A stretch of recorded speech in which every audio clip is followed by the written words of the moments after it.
നോമ്പ് ആറാം ഞായർ. മർക്കോസ് 8:31 മുതൽ 9:1 വരെ.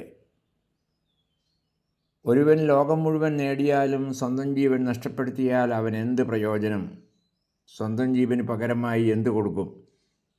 കർത്താവിൻ്റെ ഈ വാക്കുകളാണ് നമ്മെ എല്ലാവരെയും ആഴമായി സ്പർശിക്കുന്നത്. അവയാണ് ഇന്നത്തെ സുവിശേഷത്തിലെ കേന്ദ്ര ചിന്തകളും.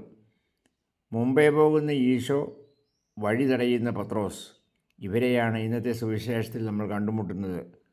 ഈശോയാകുന്ന വഴി പരിത്യജിക്കപ്പെടലിൻ്റെയും ക്രൂശിക്കപ്പെടലിൻ്റെയും വഴിയാണ്.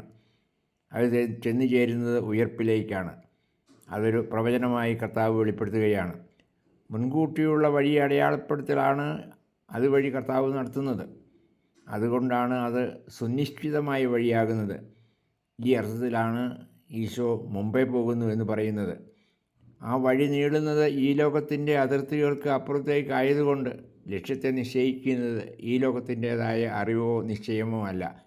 അതിനാലാണ് വഴി തടയാൻ ശ്രമിക്കുന്ന പത്രോസിനെ ശാസിച്ചുകൊണ്ട് ഈശോ പറയുന്നത്, നീ ചിന്തിക്കുന്നത് ദൈവത്തിൻ്റെ കാര്യങ്ങളല്ല, മനുഷ്യരുടെ കാര്യങ്ങളാണ്. ദൈവിക കാര്യങ്ങൾ മനുഷ്യർക്ക് വേണ്ടിയാണെങ്കിലും മാനുഷിക പദ്ധതിയിൽപ്പെടുന്നവയല്ല അവ. കർത്താവ് ഈശോ പറഞ്ഞ ഈ വാക്കുകൾക്ക് വിശദീകരണം ആവശ്യമുണ്ട്. തൻ്റെ ജീവിതത്തെക്കുറിച്ചും അതിൻ്റെ പൂർത്തീകരണത്തെക്കുറിച്ചും അവിടുന്ന് ഒരു വെളിപാട് നടത്തിയത് തന്നെ അനുഗമിക്കുന്നവർക്ക് വഴി തുറക്കുവാനായിരുന്നു. അതിലേ പോകുന്നവർക്ക് ഇനി ഒരു ഈസി വാക്ക് ആയിരിക്കുകയില്ല എന്നാണ് അവിടുന്ന് സൂചിപ്പിച്ചത്. അതിനാൽ അവിടുന്ന് പറയുകയാണ്, തന്നെ അനുഗമിക്കുവാൻ ആഗ്രഹിക്കുന്നവർക്ക് ഒത്തിരി പരിത്യജിക്കുവാനുണ്ടെന്ന്. അത് സ്വന്തം ജീവിതം, അതായത് ഈ ലോക ജീവിതം തന്നെ നഷ്ടപ്പെടുത്തിയുള്ള ഒരു യാത്രയാണ്. മരണത്തിലേക്ക് നയിക്കുന്ന കുരിശ് അതിൻ്റെ പ്രതീകമാകുന്നു. കുരിശ് മരണത്തിൻ്റെ പ്രതീകമാണ്. കർത്താവ് കുരിശ് എന്ന വാക്ക് ഉപയോഗിച്ചോ എന്ന സംശയം നിലനിൽക്കുന്നു. മരണത്തിലൂടെയാണ് നമ്മൾ ഇഹലോക ജീവിതം നഷ്ടപ്പെടുത്തുന്നത്. അങ്ങനെ നഷ്ടപ്പെടാൻ സാധ്യതയുള്ള ജീവിതത്തെ രക്ഷിക്കുവാനുള്ള ഏകമാർഗം അവിടുത്തേക്കും അവിടുത്തെ സദ്വാർത്തയ്ക്കും വേണ്ടി ജീവൻ നഷ്ടപ്പെടുത്തുകയാണ്. ഇവിടെ ആരാണ് ഈശോ? എന്താണ് അവിടുന്ന് പ്രഘോഷിക്കുന്ന സദ്വാർത്ത എന്ന ചോദ്യങ്ങൾ ഉയരുന്നു. ഇവ ആഴമായ വിചിന്തനത്തിന് വിഷയമാക്കേണ്ടതാണ്. ഒരു വ്യക്തിക്ക് വേണ്ടിയും അയാളുടെ ആശയങ്ങൾക്ക് വേണ്ടിയും ആരെങ്കിലും തൻ്റെ ജീവിതം പരിത്യജിക്കുവാൻ തയ്യാറാകുമോ?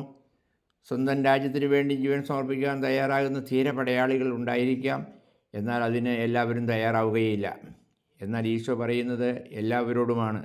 സ്വന്തം ജീവിതം നഷ്ടപ്പെടാതിരിക്കുവാൻ അത് മരണത്തിന് കൈയാളിക്കണമെന്ന് പറയുമ്പോൾ എന്താണ് ജീവിതമെന്ന ചോദ്യമാണ് നമ്മൾ നേരിടുന്നതും നമ്മോട് തന്നെ നമ്മൾ ചോദിക്കുന്നതും. അങ്ങനെയെങ്കിൽ രണ്ട് ജീവിതങ്ങളുണ്ടോ? ഒന്ന് നഷ്ടപ്പെടുത്തിയാലേ മറ്റേത് നേടാനാവൂ എന്ന് പറയുമ്പോൾ രണ്ടിൻ്റെയും തനിമയും വ്യാപ്തിയും ചിന്താവിഷയമാക്കേണ്ടി വരുന്നു. അത് വ്യക്തമാക്കുന്ന വാക്കുകളാണ് കർത്താവ് തുടർന്ന് പറയുന്നത്. ഒരുവൻ ലോകം മുഴുവൻ നേടിയാലും സ്വന്തം ജീവിതം നഷ്ടപ്പെടുത്തിയാൽ അതുകൊണ്ട് എന്ത് പ്രയോജനം? സ്വന്തം ജീവന് പകരമായി എന്തു കൊടുക്കും?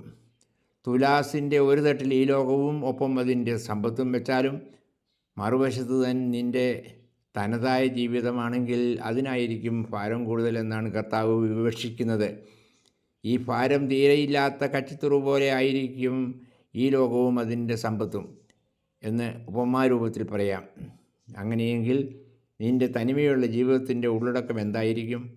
ഈ ചോദ്യമാണ് നമ്മോട് തന്നെ ചോദിക്കുവാൻ കർത്താവ് നമ്മെ നിർബന്ധിക്കുന്നത്. എല്ലാം ഉപേക്ഷിച്ച് കഴിയുമ്പോൾ സ്വന്തമെന്ന് പറയാൻ എന്താണ് നമ്മുടെ ജീവിതത്തിൽ ബാക്കിയുള്ളത്?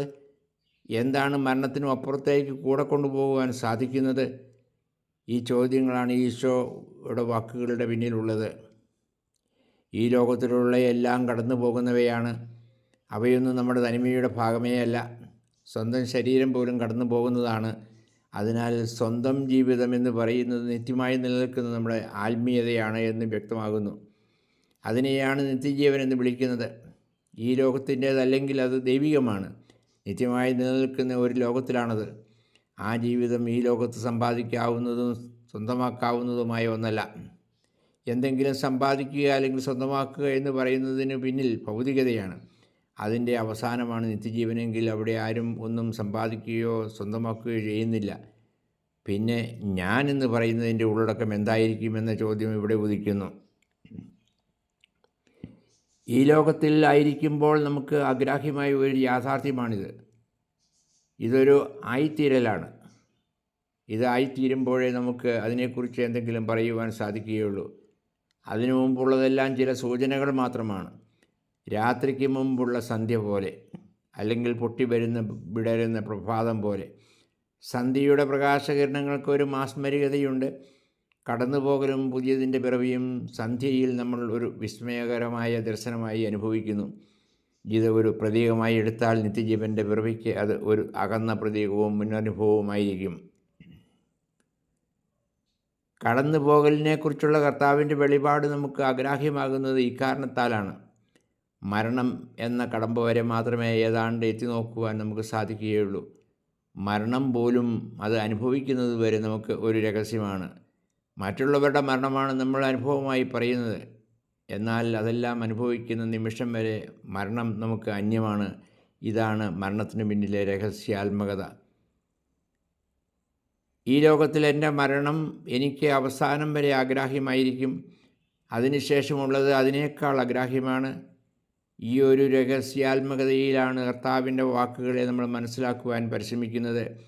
അനിർവചനീയമായ ഒരു രഹസ്യാത്മകതയെ ചൂണ്ടിക്കാണിച്ചുകൊണ്ട് സ്വന്തമെന്ന് വിളിക്കാവുന്ന ഒരു ജീവിതത്തെക്കുറിച്ച് അസ്തിത്വാത്മകമായി ധ്യാനിക്കുവാനാണ് കർത്താവ് നമ്മോട് ആവശ്യപ്പെടുന്നത്. അങ്ങനെ നമ്മൾ പെസഹ, ദുഃഖവെള്ളി, ഉയർപ്പ് എന്നീ ക്ലൈമാക്സിലേക്ക് എത്തുന്ന ഒരു കാലഘട്ടത്തിലേക്കും അതിൻ്റെ കേന്ദ്ര ചിന്തകളിലേക്കും എത്തിച്ചേരുകയാണ്. ഏതാണ്ട് അഗ്രാഹ്യമായ ഒരു രഹസ്യത്തിന് മുമ്പിലാണ് നമ്മൾ. അത് മുന്നിൽ കണ്ടുകൊണ്ടാണ് നോമ്പുകാലത്തിൻ്റെ അന്ത്യദിനങ്ങളിലേക്ക്, അതായത് പെസഹായിലേക്കും കുരിശുമരണത്തിൻ്റെലേക്കും ഉയർപ്പിലേക്കും നമ്മൾ നടക്കുന്നത്. നമ്മുടെ തനതായ ജീവിതം എന്ന രഹസ്യത്തെയാണ് നമ്മൾ കർത്താവിൻ്റെ ജീവിതത്തെ അതിൻ്റെ പരിപൂർത്തിയിൽ കണ്ടുകൊണ്ട് ധ്യാനാത്മകമായി ഉൾക്കൊള്ളുവാൻ പരിശ്രമിക്കുന്നത്.